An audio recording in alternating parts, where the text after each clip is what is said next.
আমাদের যদি কোনো ভুল হয়, অপরাধ হয়, তাহলে সেই ভুলের শাস্তি বা সংশোধনের সুযোগ আপনারা আমাদেরকে দিবেন। তাদের কাছে আমাদের কোনো ভুল ত্রুটি হলে আমরা করজোড়ে ক্ষমা চেয়ে দেশের জন্য, দেশের শান্তি উন্নয়নের জন্য, নিরাপত্তার জন্য আমরা এই দূরত্ব দূর করার চেষ্টা করি। দেশের যে রাষ্ট্রীয় সম্পদ ক্ষতিগ্রস্ত হয়েছে, জননেত্রী শেখ হাসিনা বলেছেন যে এই দেশের সম্পদ জনগণের সম্পদ। এই বাংলাদেশে এলিভেটেড এক্সপ্রেসওয়ে, মেট্রো রেল, আমাদের স্বপ্নের পদ্মা সেতু, ডিজিটাল বাংলাদেশের যা কিছু অর্জন, এই সব কিছু কিন্তু জনগণের কষ্টার্জিত ট্যাক্সের পয়সা দিয়ে হয়েছে। প্রবাসে আমাদের 1 কোটি কর্মী ভাই বোনদের রেমিটেন্সের পয়সা দিয়ে হয়েছে। কিন্তু আজকে এই যে হাজার হাজার কোটি টাকার সম্পদের ক্ষতি যারা করছে, তারা নিশ্চয়ই বাংলাদেশের ভালো চাইতে পারে না।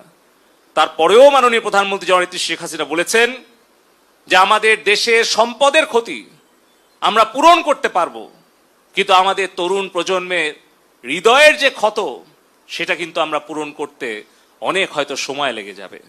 সে কারণে আমি বলতে চাই, আমাদের কারো যদি দায়িত্বে কর্তব্যে অবহেলার কারণে, আমাদের ব্যর্থতার কারণে যদি আমাদের তরুণ প্রজন্ম আমাদেরকে ভুল বুঝে আমাদের প্রতি ক্ষুব্ধ হয়, তাহলে সেই দোষের শাস্তি আমরা পাই।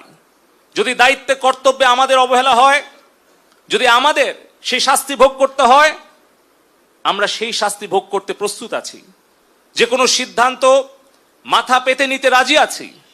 কিন্তু আমাদের কষ্ট হয় যখন আমাদের কোনো ভুল বা আমাদের কোনো ব্যর্থতার কারণে আমাদের প্রাণপ্রিয় নেত্রী জননেত্রী শেখ হাসিনাকে দোষারোপ করা হয়, তার বিরুদ্ধে সমালোচনা এবং ষড়যন্ত্র করা হয়। সে কারণে আমি আবারও বলবো, আমাদের দেশের 5 কোটি ছাত্রছাত্রী ভাই বোনেরা আছে, আমাদের যদি কোনো ভুল হয়, অপরাধ হয়, তাহলে সেই ভুলের শাস্তি বা সংশোধনের সুযোগ আপনারা আমাদেরকে দিবেন। কিন্তু মাননীয় প্রধানমন্ত্রী জননেত্রী শেখ হাসিনাকে দয়া করে আপনারা ভুল বুঝবেন না। কারণ জননেত্রী শেখ হাসিনা যদি নিরাপদ না থাকেন, তাহলে বাংলাদেশ নিরাপদ থাকবে না। আমাদের সামনে উদাহরণ আছে সিরিয়া, ইরাক, মিশর, কিভাবে ষড়যন্ত্রমূলকভাবে সেই দেশের সরকার, সেই দেশকে কিভাবে ধ্বংস করে আজকে গোটা প্রজন্মকে গত 20-30 বছরে ধ্বংস করে দেওয়া হয়েছে।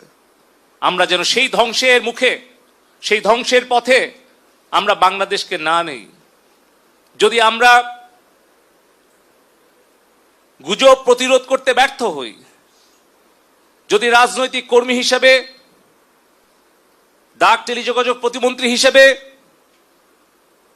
যদি সাইবার নিরাপত্তা নিশ্চিত করতে ব্যর্থ হই, তাহলে আমার আওয়ামী লীগের, ছাত্রলীগ, যুবলীগের সহযোগী সংগঠনের নেতা কর্মীরা আপনারা আমাকে দোষারোপ করেন, আমাকে শাস্তি দেন, কিন্তু আমাদের প্রাণপ্রিয় নেত্রী জননেত্রী শেখ হাসিনা আজকে যে সংকটময় অবস্থায় নেতৃত্ব দিচ্ছেন, তার হাতকে শক্তিশালী করুন।